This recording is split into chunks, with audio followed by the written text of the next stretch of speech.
So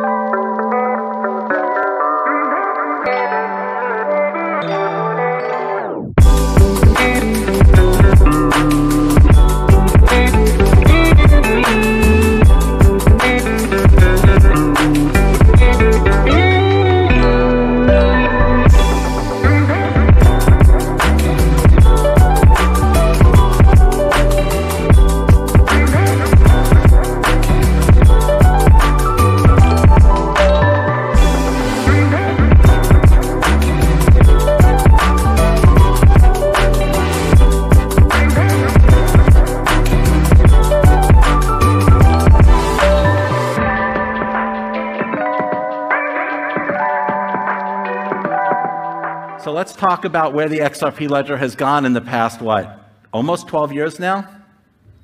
It is fully decentralized. There's more than 600 nodes processing transactions and maintaining the ledger. And importantly, each of those nodes enforces all of the system rules.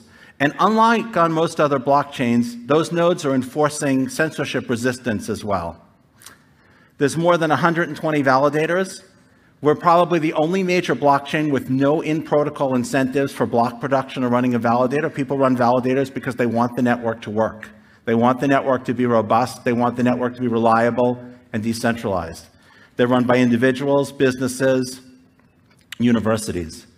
There's over 1,750 apps, exchanges on mainnet built by a diverse set of global developers, many of whom in the room with us today. More than 2.8 billion transactions have been processed. For some time, more than 50% of transactions being processed on public blockchains were on the XRP Ledger. It's gone down a lot since then because the rest of the universe has grown. But the XRP Ledger has continued to process transactions at that high rate. No transaction has ever been discriminated against, filtered, censored, misexecuted, dropped, mishandled, right? It is a fair system because every single node on the network enforces that type of fairness.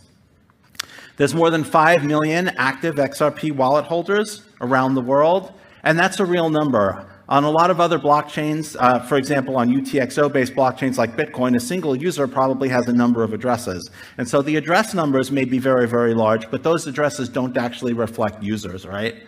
So those 5 million are probably real people who are using the XRP Ledger, and they're using the ledger directly, right? There's a lot of people who hold Bitcoin, hold Ether, who will never use those blockchains directly. These are people who are actually potential customers for projects built on the XRP Ledger because they have access to the ledger. They have their money on chain. Market capitalization of XRP is in excess of $30 billion. Makes it about the 6th largest cryptocurrency, depending on exactly what you consider to be a cryptocurrency. The number of contributors building projects of different types on the XRP Ledger is enormous. As you can see on the slide, we have a large group of companies that are building wallets, custody, compliance, and security. These are tools that enable people to hold XRP, use the XRP Ledger, participate in the ecosystem.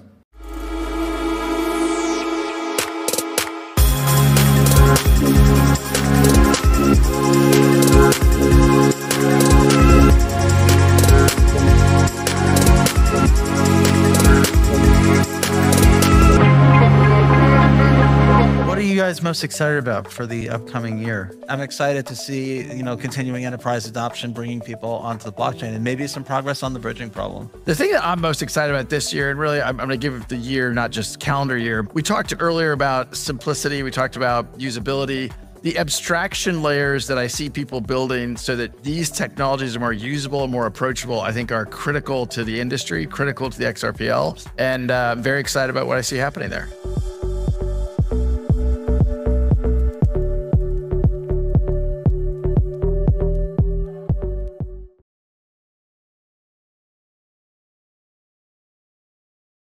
EVM programmability is so important in crypto. It opens up the world to whole new opportunities and allow lots of new applications to be more easily built on the EVM sidechain.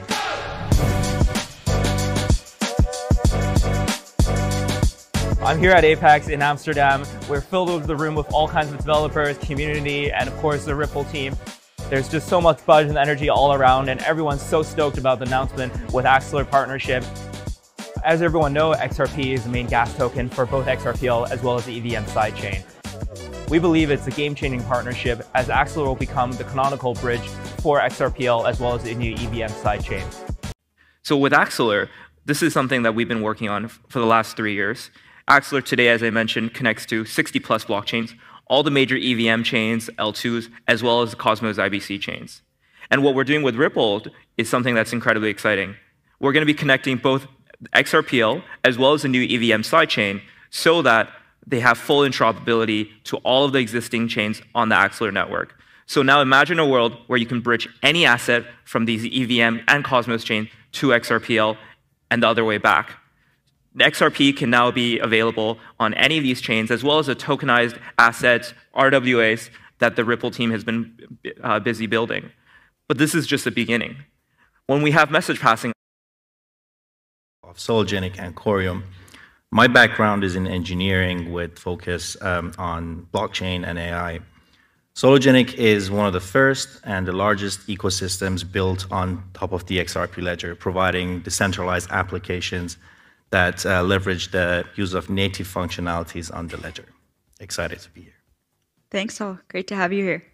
Is a trustless and decentralized way for value, assets, and data to move across different chains.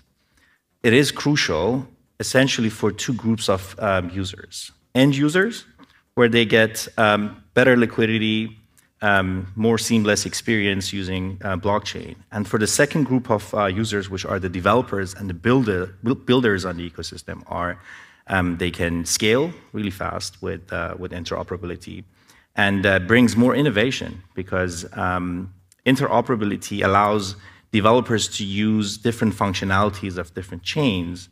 As you know, there are 20,000 blockchains around, and each excels in doing one thing really good. By leveraging interoperability, developers can actually utilize different things from different chains. And that's very important for user adoption because essentially that brings that seamless experience I mentioned. Sologenic at this point is a household name within the XRPL community. You've been building on the chain since 2019. Like any community, XRPL has its own flavor, preferences, use cases that users are interested in. Tell us a little bit about how you think the XRPL community should think about cross-chain and interoperability specifically. At Sologenic, one of the key pillars of our strategy is going multi-chain. And we have developed an entire layer 1 blockchain called Corium to extend the XRP Ledger's functionality beyond what's available today. We built a bridge so that assets can seamlessly transfer between one chain, the XRP Ledger, to Corium and back. And not only XRP, but every issued currency on the ledger can be transferred to the Corium blockchain, which essentially is an IBC-enabled chain that unlocks access to hundreds of chains that use this standard. On the other hand, assets from IBC-based chains, such as Corium, USDC, and any other asset that exists there, can flow on the XRP Ledger in a seamless and trusted way.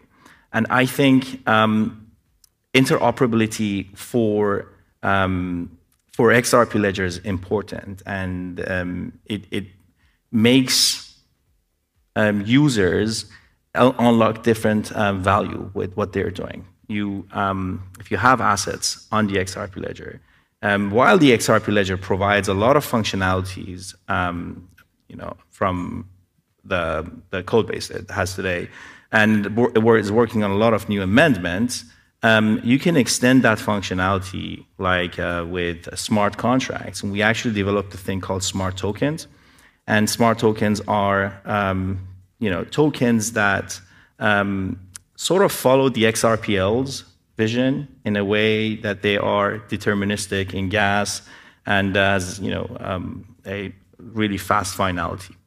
And I think that's pretty much what we've done with extending the functionality. Tokenize securities like stocks, ETFs. And so the XRP Ledger provides most of the tools we need to do that. You have the trust lines, which allows you to whitelist or blacklist any address, which is required by regulatory frameworks. And then you have the XRPL DEX, which allows you to provide liquidity on demand for any asset to any asset. So despite having the AMMs, which are great for popular assets like Bitcoin, USDC, XRP, USDC, and so on, the order book DEX of the XRP Ledger allows you to swap any asset against any asset before providing the liquidity. So you don't need to have the liquidity to be able to swap or to be able to participate in that market. That's great, but then we took it as a bit further by introducing Corium, obviously, to extend DeFi functionalities for these RWAs and tokenized assets.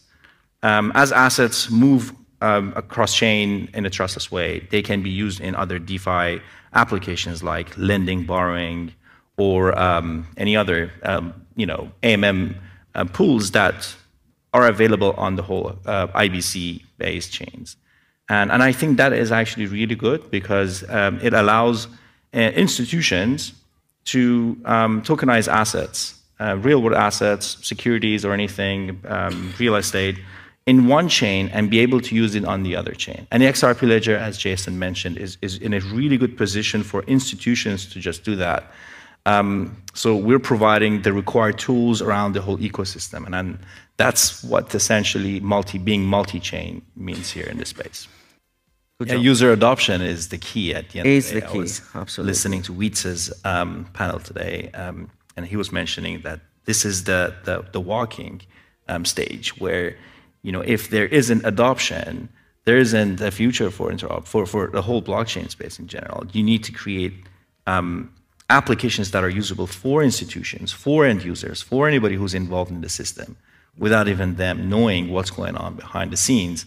And they can trust that everything is decentralized and is trustless for bridge and users in general to be able to verify and trust bridge to use. And I think generally the challenges are there are two categories of challenges here. One is for developers, because essentially that the bridge is a language that's specifically designed for two chains to talk to one another and be able to transfer assets and value and things. And being able to translate that really well between the two chains is a bit challenging because there isn't any standards there. Like you have the IBC, which is a standard for cross-chain, but then you don't have it on a lot of other chains like Bitcoin and XRP Ledger. But now, in order to bring those into those standards, you need to have a customized way of making that bridge. So that's one challenge. And I think the second challenge is the security, because at the end of the day, end users, retail, enterprises, anybody who wants to use multi-chain functionality need to trust the system. You've seen even in decentralized bridges there are vulnerabilities, attacks, and hacks. So nothing is 100% safe and secure. So the challenge is for builders like us to get the code base audited multiple times to make sure that there aren't any vulnerabilities in the code, and for those who are using it to trust those audits. And we've seen in the past that audits cannot be just the only solution for security. But I think this is the best that everybody can do at this point in time, by making code open source, by allowing anybody to inspect it, to make sure that this bridge is indeed fully decentralized and non-custodial.